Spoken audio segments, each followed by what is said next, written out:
qui, comme vous le savez peut-être, est devenue ville d'art et d'histoire en novembre de l'année dernière, grâce à notre patrimoine industriel tellement beau, tellement varié, grâce également à nos 17 édifices, heureusement que je voulais un coin calme, grâce à nos... Attention, les bénéficiaires là quand même.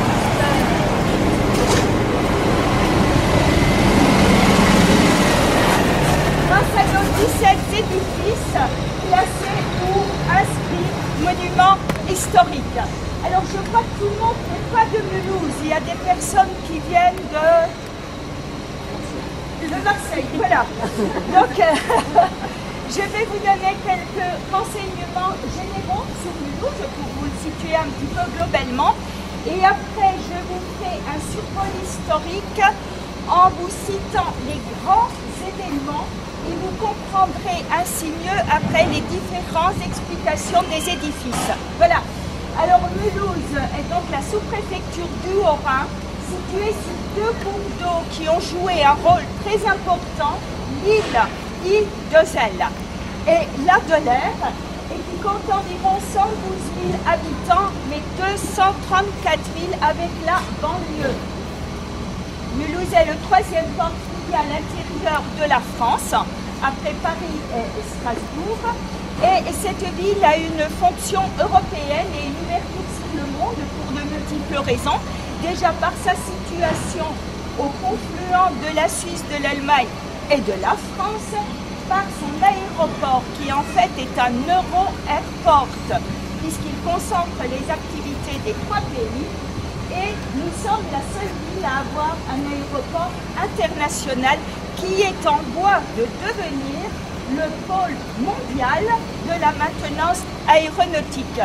Mulhouse fait partie de la Regio, c'est un terme suisse issu de cet aéroport, c'est-à-dire que c'est un cadre géographique avec le Rhin supérieur comme trait d'union, en partenariat avec Colmar, Fribourg en Allemagne et Bâle, et pour traiter des différentes questions de commerce, d'infrastructure, d'environnement, etc., etc.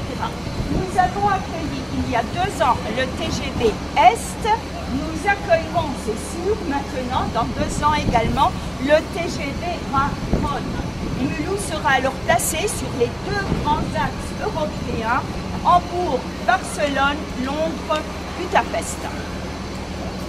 En ce qui concerne l'histoire, eh bien, Mulhouse n'entre dans l'histoire qu'au XVIIe siècle et par des légendes autour d'un moulin. Ce moulin qui était probablement situé au bord de l'île, dont je vous ai parlé tout à l'heure, et qui donna au tout petit de Meunier le nom de Mühlhausen, la maison du moulin, qui est devenue au milieu du XIXe siècle seulement Mulhouse. Au XIIe siècle, Frédérica Barberousse, empereur, et l'évêque de Strasbourg partagèrent ce petit village en 2 parties. La ville haute, nous la verrons tout à l'heure, rassurez-vous, ça ne grimpe pas. Géographiquement parlant, elle est même située plus bas que la ville basse, mais bon, qui était donc le siège de l'évêque de Strasbourg, des cours de nobles, des ordres religieux. La ville basse, ici, ce noyau pré-industriel que Frédérica Barberousse planifia, divisa en petites parcelles de 5 mètres 5. Il fit venir des artisans pour développer ce futur noyau industriel. Au XIIIe siècle, pour se protéger, Mulhouse s'entoura de remparts et fut placé sous la domination du Saint-Empire romain germanique. Mais Mulhouse est possédée par le démon de l'indépendance. Retenez ça, c'est la caractéristique de cette ville. Donc, elle se défila de la tutelle des Habsbourg, qui était à la tête du Saint-Empire romain germanique, devint une ville impériale libre en terre allemande. Ce qui lui permit au XVIe siècle de signer un traité d'alliance avec 13 cantons suisses. Et au XVIe siècle arriva la Réforme, la confession protestante qui s'installa exclusivement dans cette ville. En 1648, le traité de Westphalie donna l'Alsace à la France. Mais Mulhouse resta aux côtés de ses alliés suisses et se proclama donc République libre de Mulhouse. Et cette fois-ci en terre française. Nous sommes ici sur la place de la Réunion. Et c'est le cœur de la ville d'hier et d'aujourd'hui. C'était le noyau pré-industriel, comme je vous l'ai dit. Et c'était la place Saint-Étienne ou la place de l'hôtel de ville.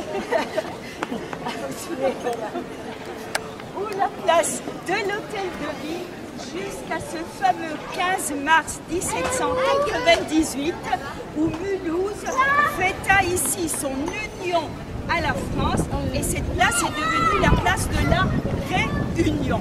Voilà, cette place était toujours très animée, aujourd'hui encore, au Moyen-Âge, malgré le cimetière qui se trouvait ici.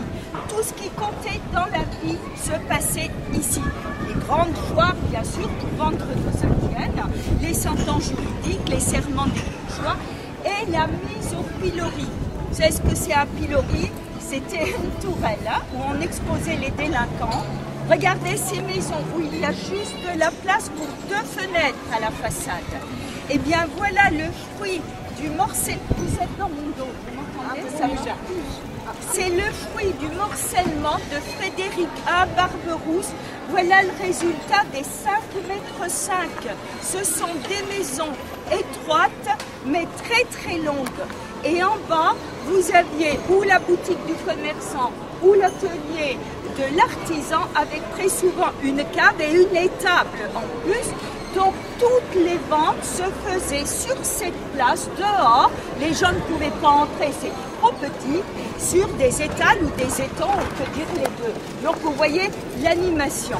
Alors à l'époque de la Renaissance c'est l'anti-gothique médiéval. La place changea d'aspect, on la pava, je vous rassure, ce n'était pas les pavés d'époque quand même, on les a changés entre-temps. On a construit une fontaine, surtout on a enlevé le cimetière pour supprimer l'idée de mort du centre de la ville. Cette maison avec cette belle façade rouge, c'est le poêle. P-O-E-L-E des tailleurs. Je vous explique. En haut, la paire de ciseaux, c'est le symbole des tailleurs. Au XIIIe siècle, se sont développées à Mulhouse les corporations. Ces gens élisaient une fois par an leur chef de tribu qui siégeait au grand conseil de la ville, qui élisait le bourgmestre. C'était donc le rouage essentiel de tout le fonctionnement institutionnel. Et vous comprenez que ces gens avaient besoin d'une grande salle pour se réunir. Si vous regardez cette maison, elle représente 2 fois 5,5 m. Et dans cette salle devait se trouver un poêle, parce qu'en hiver il fait très froid ici. Ce poêle était un élément important et ce terme de poêle en fait s'est généralisé à toute la demeure. Au lieu de dire je vais au siège de la corporation des tailleurs, on allait au poêle des tailleurs. Voilà l'origine du mot poêle. À Mulhouse, il y avait 6 corporations. Les bouchers, les boulangers, les vignerons, les tailleurs, les maréchaux, les agriculteurs. Tous les autres corps de métier étaient rattachés à ces 6 corporations. À cette corporation des tailleurs qui était la plus prestigieuse, parce qu'ils allaient vendre aux foires internationales aux indiennes, étaient affiliés les chapeliers, les tricoteurs de choses. Vous savez peut-être les images du Moyen-Âge, ils avaient des espèces de collants, il y avait les hautes choses, les bas de choses, etc. Les passementiers et les pharmaciens. Les industriels très riches, très importants, c'était des drapiers. Alors ils ne fabriquaient pas des draps pour mettre sur le matelas, c'était des tissus en laine peignée blanc, mondialement connus. Les draps blancs de Mulhouse étaient très grande renommée et qui étaient destinés à nos industriels pour les imprimer. Le plus fameux était Mathieu Migue, qui était connu pour la défense de la République libre de Mulhouse. On ne veut pas se rattacher à la France. C'est pour cela qu'il a écrit Freiheit und Eintracht. Il était également peintre. Liberté et concorde. Il était pro-suisse. Il souhaitait aux différents cantons suisses la liberté. Mais au XVIe siècle, cette église fut transformée en temple. Elle fut vouée au culte protestant. Et au XIXe siècle, avec l'arrivée de milliers d'ouvriers attirés par nos manufactures, cette église devient trop petite, mais aussi trop vétuste. On l'a démolie. On a confié à l'architecte mulhousien Jean-Baptiste Chacre le soin d'élever ce temple en style néo-gothique. Alors vous allez me dire, il n'a pas cette austérité qui caractérise les édifices protestants. Eh bien cette grandeur et ce côté ouvragé étaient voulus. Parce que Jean-Baptiste Chacre a fait construire l'église catholique Saint-Étienne de Mulhouse, qui était la plus grande église néo-gothique d'Alsace. Et nos industriels protestants voulaient que leur temple soit encore plus grand. Et donc la tour qui est en train d'être refaite culmine à 100 mètres. Donc ces vitraux ont été classés monuments historiques en 1921.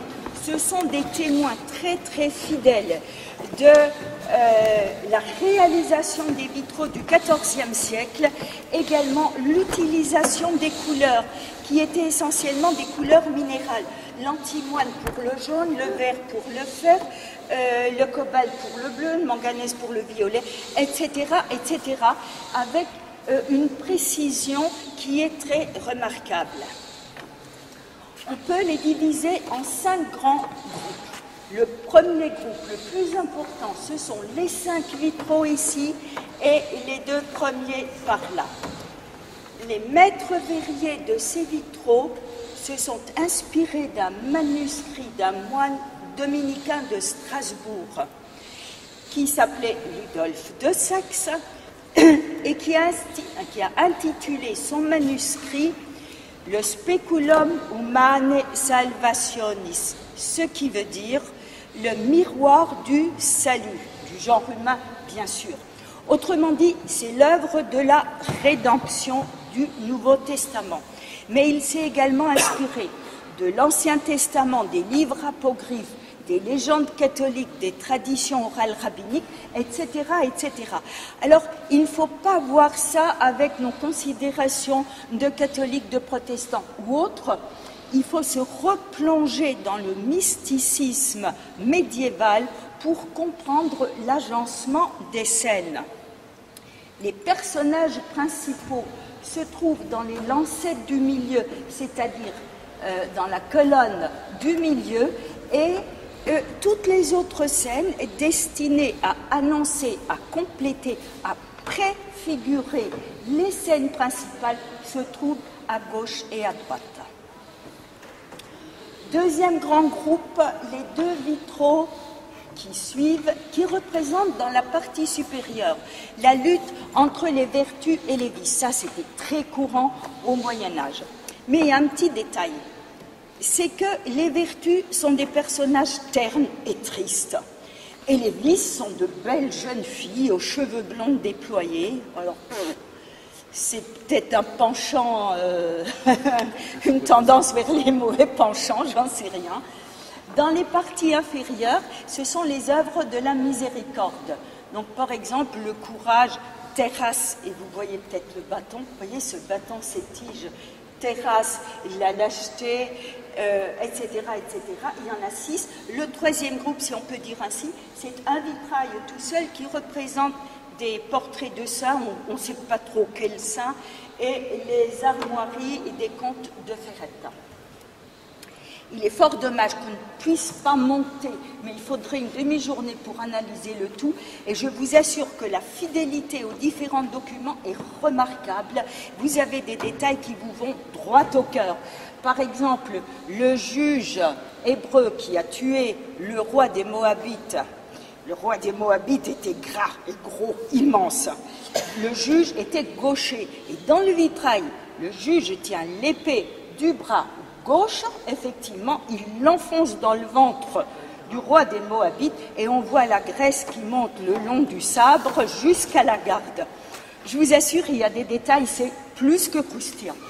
Mais donc au milieu, un cadran d'horloge avec un soleil qui veut dire que Dieu est source de toute lumière. Il y a encore deux vertus, la clémence avec la palme des martyrs, la pierre de la lapidation. Vous voyez la pierre dans la main droite et la vérité qui s'interroge dans un miroir. Et puis il y a deux figures bibliques. Il y a Moïse, la justice, c'était le législateur des Hébreux avec les tables de la loi. Et à droite, le roi Salomon, qui était le roi de la sagesse par excellence, avec ces mots « vanité des vanités ». Vous savez que Salomon a écrit un livre de la Bible qui s'appelle l'Ecclésiaste et dans lequel il se demande à la fin de sa vie quelles sont les satisfactions qu'a obtenues l'homme pour toutes les peines qu'il se donne sur la terre. Eh bien, réponse, c'est que du vent, c'est que de la vanité. Cette tête qui vous tire la langue, ça c'est le Klapperstein, c'est la pierre au bavard. Quand je vous disais que la justice était répressive à Mulhouse, les personnes qui disaient du mal étaient obligées d'attacher l'original du Klapperstein qui pèse 12 kilos, qui se trouve au musée historique, parce que ça, ce n'est qu'une copie. Donc au cou, 13 kilos au cou, une chemise blanche, s'asseoir à l'envers sur un âne, et on l'en promena ici sur la place du marché, en guise d'infamie encore.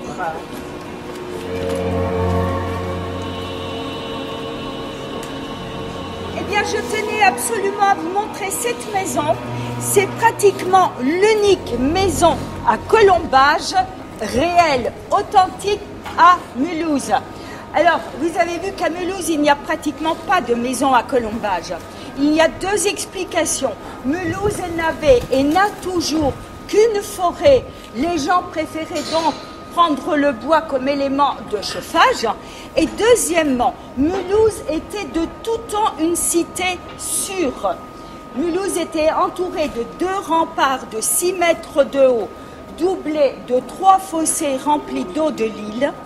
Au XVIe siècle, c'était une ville où l'art et tout se développait. Au XVIIe siècle, c'était la cave à vin et le grenier à foin du canton de Bâle. Donc, les gens savaient qu'ils pouvaient rester ici, le travail était présent également, et donc ils construisaient tout de suite en dur. Une maison à colombage est destinée à être démontée, emportée avec soi, remontée et ainsi de suite. Alors je dirais tant pis pour le touriste, parce que c'est vrai que l'austérité ici remplace le charme d'autres villes à colombage.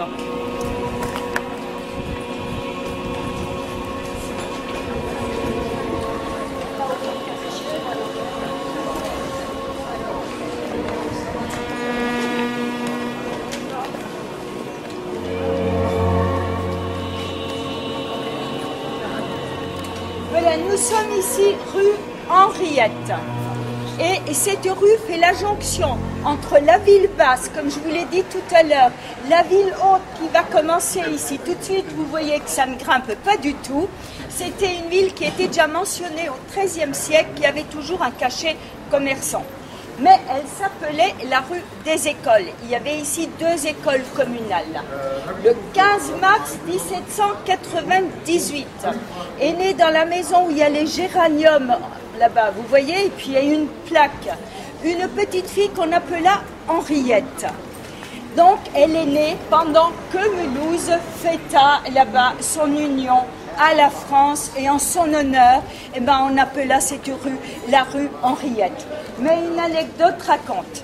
Les gens qui étaient là autour de son berceau disaient « Mais qu'est-ce qu'elle a, cette petite fille?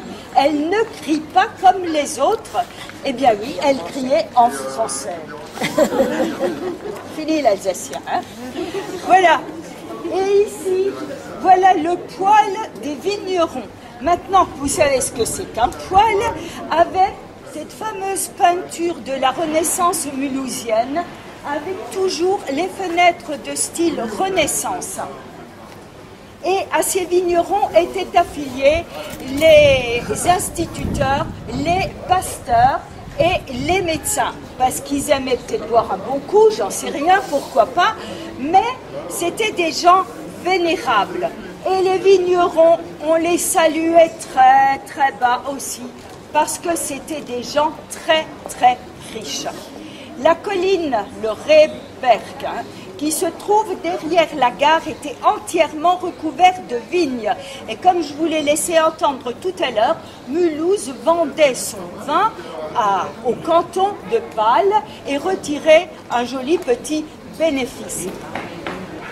Ici se trouvait le plus ancien établissement de bains publics de Mulhouse qui remonte au XIIIe siècle. Il y en avait 3.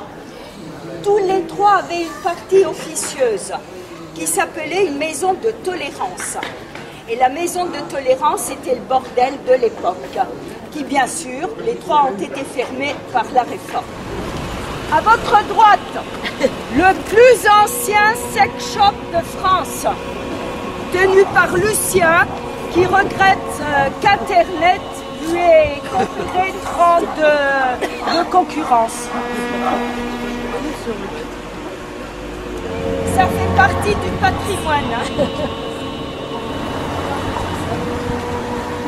Ah non, non, ça n'arrête pas.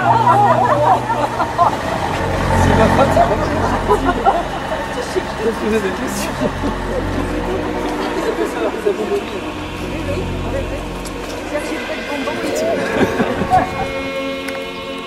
Vous voyez les portes là? Tout ça, c'était des manufactures du 18e. Mais voilà ici la cour des chênes. Les chênes, parce qu'il y a des chênes devant pour protéger l'abord. On peut tresser une parallèle avec la cour de Lorraine. C'était également une cour de nobles. C'était pour ceux qui sont de la région, les nobles de Tagolsheim. Ils ont vendu leur maison qui était juste le corps central rectangulaire à un bailli des Habsbourg qui a fait ajouter cette superbe tourelle avec un magnifique escalier en calcaire blond à l'intérieur et un escalier à vis et qui a apposé au-dessus de la porte, si vous poussez un petit peu, ces armoiries. Au XVIIIe siècle, ce sont des manufacturiers qui ont acheté l'ensemble, qui ont ajouté ces 2 ailes.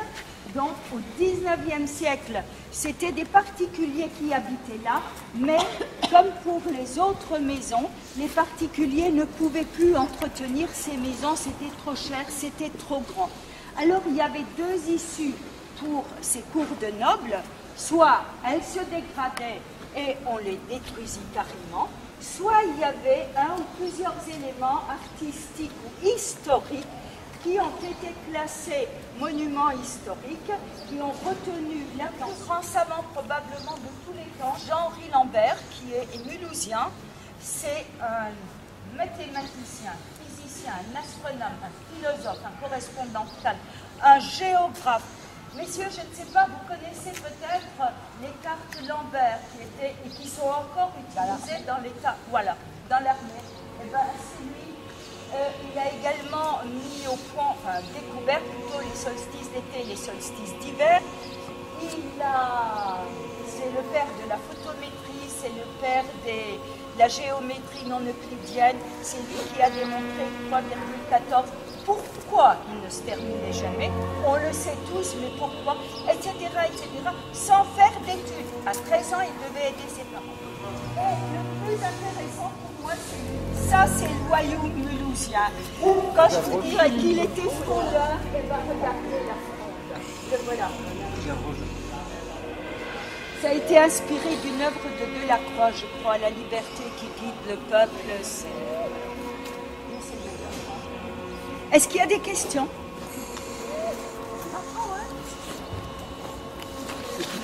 Ça, c'est la plus belle maison du XVIIIe siècle de Mulhouse. Et c'est la maison Löwenfels, c'est-à-dire le rocher, la montagne au lion. Son premier propriétaire et son promoteur d'ailleurs, c'était Fehr Vous savez, le 4e Indienneur, le bailleur de fonds dont on n'a pas de portrait.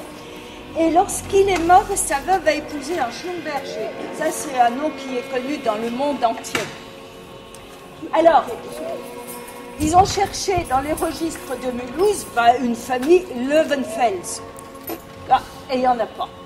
L'explication se trouve dans le fronton, sur les 2 cartouches. Sur les 2 cartouches. Alors, un cartouche, c'est ce support en pierre. Sur un cartouche, qui malheureusement sont vides aujourd'hui, se trouvait un lion rouge. C'était les armoiries de Monsieur Fer.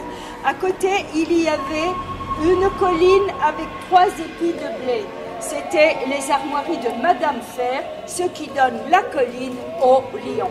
C'est un rébus, voilà l'explication. Mais alors, une maison très très belle, avec un parfait équilibre des proportions, en grès des Vosges, en calcaire blond du Jura, avec des sculptures très très soignées, de style rocaille, de style Louis XV en fait, des fers forgés qui sont superbes. Et ben, rue de l'Arsenal, elle était en face, là où il y avait le ah oui, un arsenal. Voilà. Mais alors, vous savez, voilà. C'est sérieux. Comme en Alsace, quoi, c'est bien ça. C'est vraiment bien servi.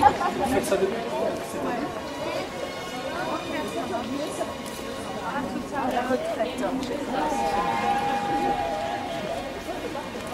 Ça s'appelle Horizon Vertical. Ça date de 2001 ou 2002. Un artiste mulhousien, bien sûr, qui s'appelle Bono Fouillon. Et c'est une scène de théâtre qui représente donc des échassiers qui ne sont plus soumis à la pesanteur et qui s'élèvent en emportant avec eux les différents symboles de Mulhouse. Alors voilà la tour de l'Europe, donc avec le restaurant tournant 100 mètres de haut, qui avec ses 3 côtés concaves représente la rencontre en cette ville des 3 pays dont je vous ai parlé tout à l'heure, l'Allemagne, la Suisse, la France, qui concrétise donc le rôle européen. Alors, un petit clin d'œil comme sur le terrain, elles sont l'une pratiquement à côté de l'autre, la tour du Goldberg qui date du XIVe siècle, qui représente donc la Mulhouse ancienne, indépendante, entourée dans ses remparts, alors que la tour de l'Europe représente la Mulhouse moderne. La roue du moulin, vous la connaissez. Et ensuite, la colonne de Lambert, le savant dont je vous ai parlé tout à l'heure, je vous ai dit qu'il était également astronome. Et alors, notre cher Schweiss d'ici, c'est le 17e monument historique de Mulhouse. Il a été classé en janvier de l'année dernière, en 2008. Alors, qui a une histoire assez spéciale. C'est une œuvre autrichienne qui a été commandée par les Suisses pour rendre hommage aux personnes qui ont creusé le tunnel du Gotthard. Vous voyez, il transpire, il sue, il schweiss, comme on dit en alsacien, donc il s'essuie le front. Et lorsque l'œuvre était terminée, eh bien, les Suisses n'en voulaient plus. Mais à cette époque-là, en 1904, le maire de Mulhouse cherchait une œuvre qui représente l'ardeur au travail de ses concitoyens. Alors, il dit ça, c'est l'idéal.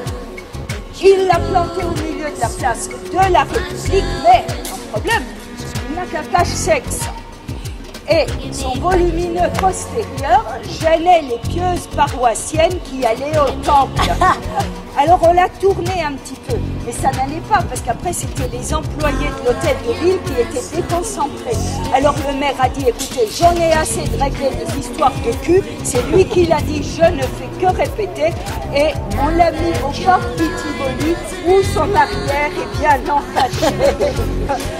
Mais c'est vraiment le mal-aimé, parce que pendant la Seconde Guerre mondiale, les Allemands voulaient prendre son bronze pour en faire des munitions. Ils l'ont traîné devant la gare de Mulhouse et il a terminé la guerre là, face contre terre. Et comme il est devenu Donc, monument historique en janvier de l'année dernière, on a analysé son alliage. Et là, on a tout compris. Il y a eu tromperie sur la marchandise. Hein. C'est pas du bronze. C'est pour ça que les Suisses n'en voulaient plus. C'est pour ça que les Allemands n'en voulaient plus. Et en fait, c'est ce qui lui a sauvé la vie aussi.